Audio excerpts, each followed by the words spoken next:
Hi, I'm Ed Amoroso from Tag Cyber, and I'm here with my friend Dan Guido, who runs Trail of Bits. Dan, how are you doing? I'm doing great. Thanks for having me down. That's good. I have a question for you.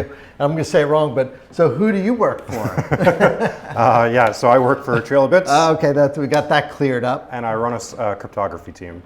What Trail of Bits in a couple of sentences? What's the company all about? Yeah, so we're a software security research and development firm that tries to solve fundamental problems in computer security and provide those not just to an audience of government researchers, but also commercial firms out here in New York. That sounds super easy. Yeah, totally easy, not a challenging job in security. I should get off my butt. That's good. Well, listen, we'll get into that. I want to hear about the company, what you're doing, but let's go back. Tell us a little bit about yourself, how you got into this, how'd you get interested in security and in tech and so on. What's your journey? So I think I'm one of these cutoff points for a lot of people in the security industry where people that are older than me tend to have self-taught. They learned on IRC channels from mentors or other folks that they met through their lives.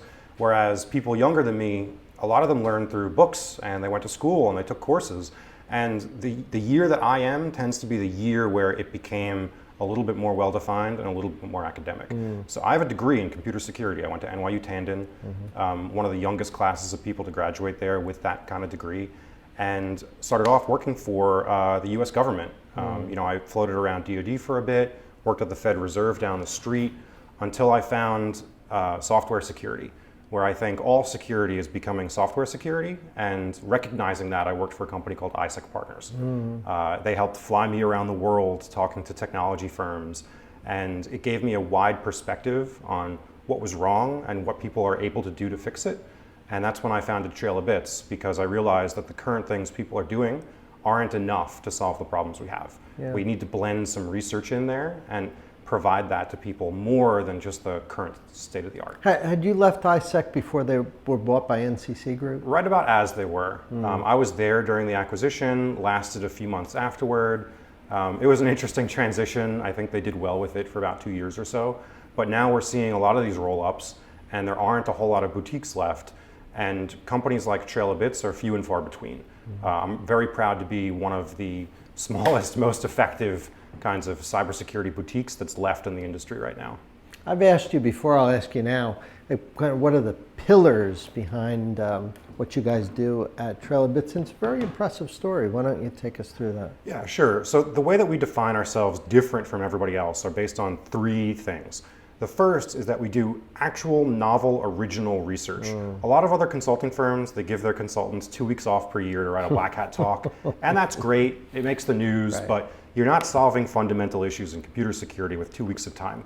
Instead, what Trail of Bits does is we partner with organizations like DARPA to work for 4 years on problems that other people can't solve. So we have a lot more kind of discoveries behind us. Are these problems in computer science or in computer security or kind of both? Or what's the range? A lot of what we like to do are things in, say, automated testing and verification, ways that we can use our time more effectively to discover more bugs, to patch more software, or understand risk in software by writing, say, exploits. That's the kind of domain that we live in. So we do a lot of research in things like automated patching, how to deal with code when you've lost the source code for it. Are there things that we can do in binary lifting, and other things with cryptography, like how can I preserve my privacy and share information with you without revealing the contents of it to you.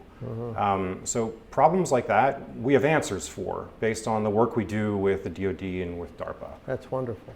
So that's pillar 1. Pillar 2 is we're engineering focused. A lot of other teams out there produce wonderful PDF reports, and they advise you and they tell you about everything that's wrong, but very few people are equipped to help you fix it. So we produce foundational tools to fill in those gaps. We love to write software, and it's the core of what we do when we work with any client. The last thing is... Actually, before you travel from that one, how do you deal with intellectual property issues with tools? I know you do a lot of open source, but what's the IP implication of that kind of work? Yeah, so exactly. The way that we work with a lot of our clients is we negotiate the fact that whatever we work on will become open source, that these kind of foundational components of how you process authentication tokens and cookies and that kind of thing aren't core intellectual property for you, they should be available to everybody.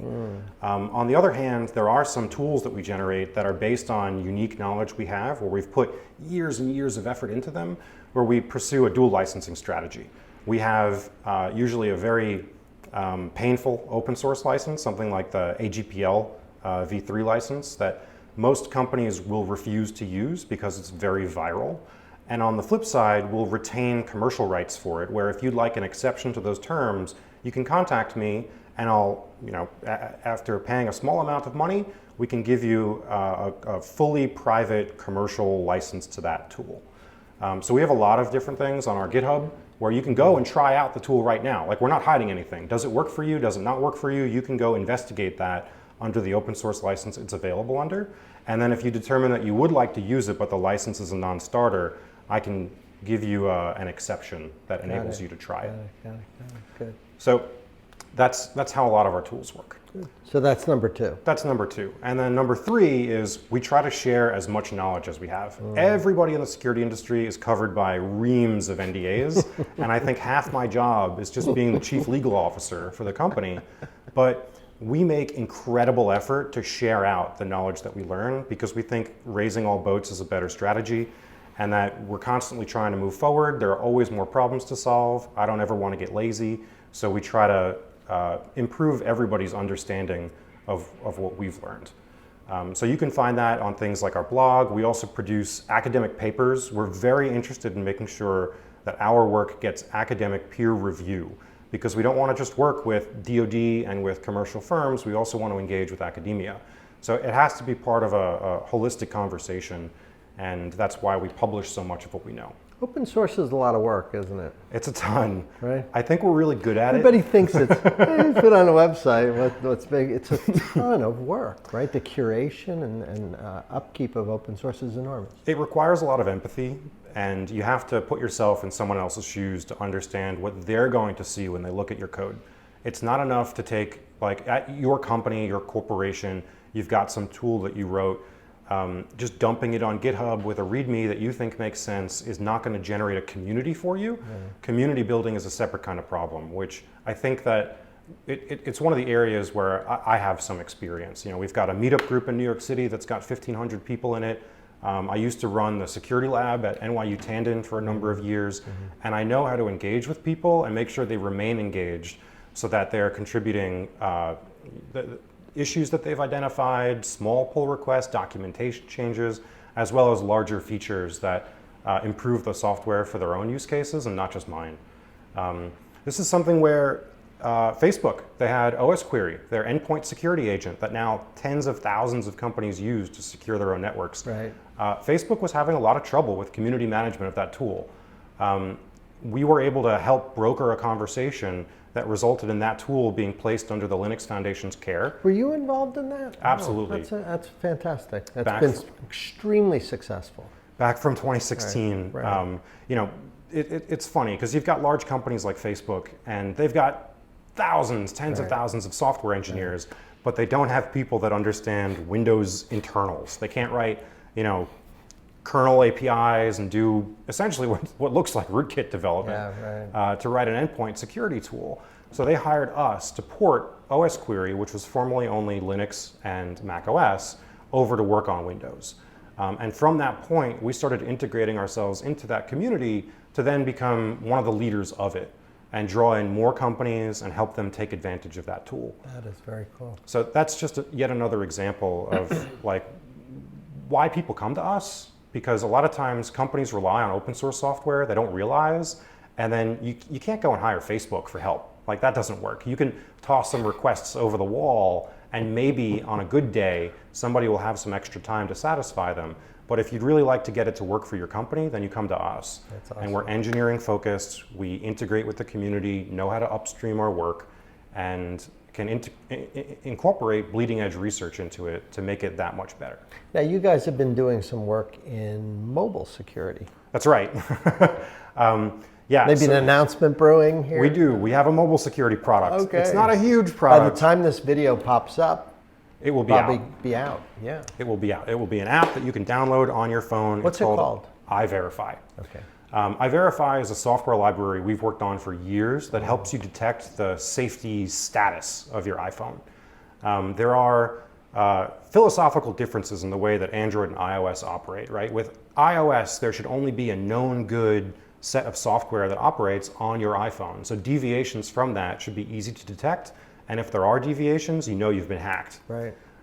So we built what we think is the best suite of checks that enables you to get an answer to that question. Has my iPhone changed its state from what Apple says it should be? Looking for jailbreak and other kinds of possibilities. That's right. So there's been a lot of news recently about China, about NSO Group, about bugs in FaceTime that enable other people to do things with your phone they shouldn't.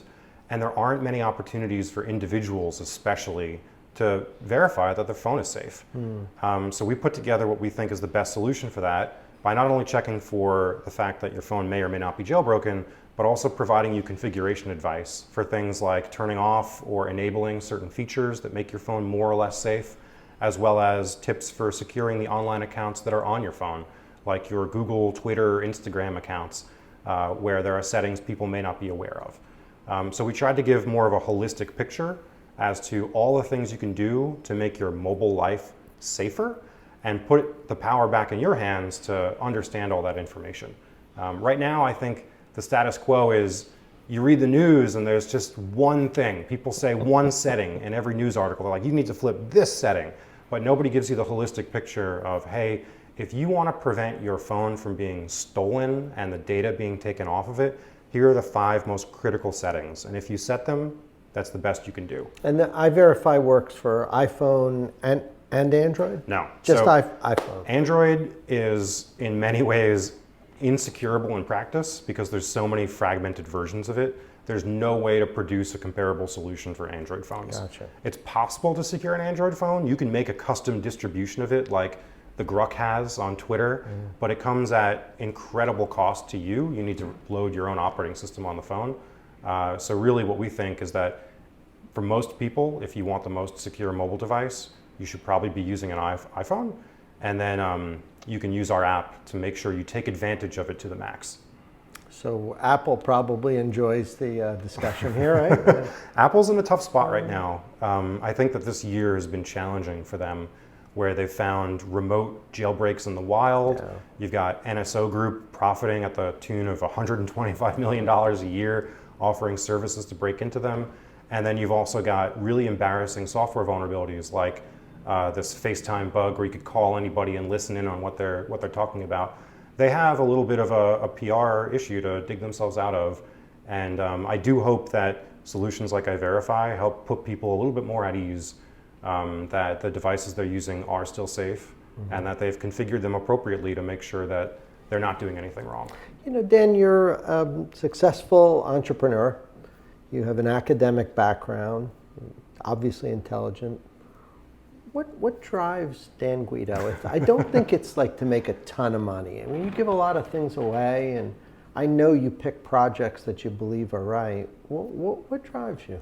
Yeah, so having Trail of Bits maintain its no venture investment kind of status is really important because I do like to work on the projects I like to work on. Keeps you independent. Yeah, we frequently turn down projects that people come to us with because they don't help the company learn something new. They don't generate a new development or tool that we didn't have before. The novelness of it really determines whether I take you as a client.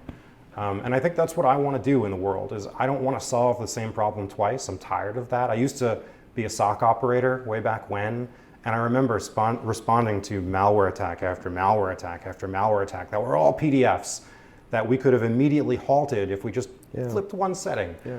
And I don't want anybody to have to go through that same problem again. And that desire focuses me for Trail of Bits to make sure people take advantage of research, that they know how to help themselves, and that they're not just throwing bodies at a problem that's going to continue on forever. We need to get people off the treadmill. I mean, in most other situations in life, you want to get on the treadmill. That's the healthy, You got a healthy different version. treadmill. Yeah, Different one. this is a treadmill where you gain weight, I guess, by running on it. So That weird physics in there yeah, somewhere. I really don't want to see people continue to suffer with problems I know are solvable. Yeah. Well, That's I what- think of you and your team as good guys. I think that's and gals. Thanks. Let's think future. Okay. Things getting better? They getting worse? What do you think? Well, so the industry is always kind of split into the haves and the have-nots. I think that there's a large percentage of the industry where they can afford to think about and reason about all the new advanced security technology that's Like out there. Bigger companies, bigger organizations, Yeah, and it's really unfortunate. Like I'd like to help. DoD. Yeah, I would like to help people on the lower end of the spectrum more often, which is why we publish all the knowledge we can, and why we have tools like iVerify as well, or Algo VPN. Some other viewers may recognize that too. But I see a lot of bleeding edge use of things like privacy preserving cryptography that I think are going to integrate their way into applications that millions, hundreds of millions, or billions of people use in the very near future that help provide safety guarantees we don't have right now. Privacy preserving crypto are things like zero knowledge proofs, multi-party computation, differential privacy. They're ways for me to avoid giving you private information, but for you to still get the benefit of knowing what's inside. The classical example is like, there's something called Yao's millionaire problem. Like, I think I have more money in my wallet than you. And if we want to figure out the answer to that question without me actually whipping out my wallet and showing you how much money is in it, we can use something called multi-party computation. And that way, I will never know how much money you have. You will never know how much money I have, but we'll get a definitive answer as to who's got more money. So you can use techniques like this if you're filing for a mortgage. Instead of dumping dozens of sensitive documents on top of your broker, you can give a zero knowledge proof to your broker that says, I have enough money to buy this apartment, and I don't need to burden you with the cost of securing all my private data forever. So ways to kind of limit the exposure of databases full of private information, I think, are really where some of the most interesting future advances are coming from. I saw a paper, I think it was from Toshiba, saying that quantum computers in 2 years, I was a little surprised. That seems a tad soon to me. We'll be able to hit, what do you think? Is that a 20-year problem, a 10-year problem, a never problem? So the quantum computing thing, it's really interesting to talk about. I don't think there's anything viewers of your show need to do right now, because in 2 years there won't be a solution to breaking Well, by the way, RSA. one thing I think they should do is the better inventory where their crypto is. Yes, that would be amazing. That seems like a good idea now. What crypto libraries you're using, what versions they are, whether they're affected by known vulnerabilities, and what cipher modes and algorithms you're using, Which is is a great thing to do. one positive side effect of people talking about quantum is if they go find their crypto, I'm for it. Whatever makes you do that, do it. But you don't think this is a couple of year issue at all? No, if you actually speak to physicists that are working on things like quantum computers, there's this, over at IBM. Yeah, there's this challenge where as you scale up the number of qubits, you also introduce more noise into the computation. And there's a fundamental question of whether we'll ever be able to get a quantum computer with enough qubits to break things like current bit-sized RSA. So it's not a given. It's not a 30-year thing. We're still at the position in history where we don't even know if it will be a thing. But that said, cryptographers are far ahead of this problem. And if all goes well, if it's 30 years or 20 years or 10 years, we'll have a different suite of algorithms to start using. And that kind of modern cryptography is exactly where our own cryptographic team kind of sits. We've looked at things like lattices and codes and what are the other ones? I forget all the names, but there's a couple of different classes of post-quantum cryptography that are ways to use classical techniques to generate algorithms that are immune to degradation under quantum computers. And if you want to review some of those or potentially use them, you can talk to us. We have a great explainer on our blog as well. There's a post-quantum guide if you'd like to read. I will look. I'm very interested in that. But you enjoy running the company? Yeah. It's fun to have to reinvent yourself every year and figure out a new set of skills and solve a new set of challenges.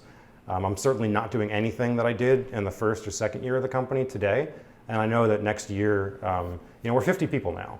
And at 50 people, I can't individually manage everyone in the company. So now we've got, unfortunately, a layer of management between me and some folks at the company.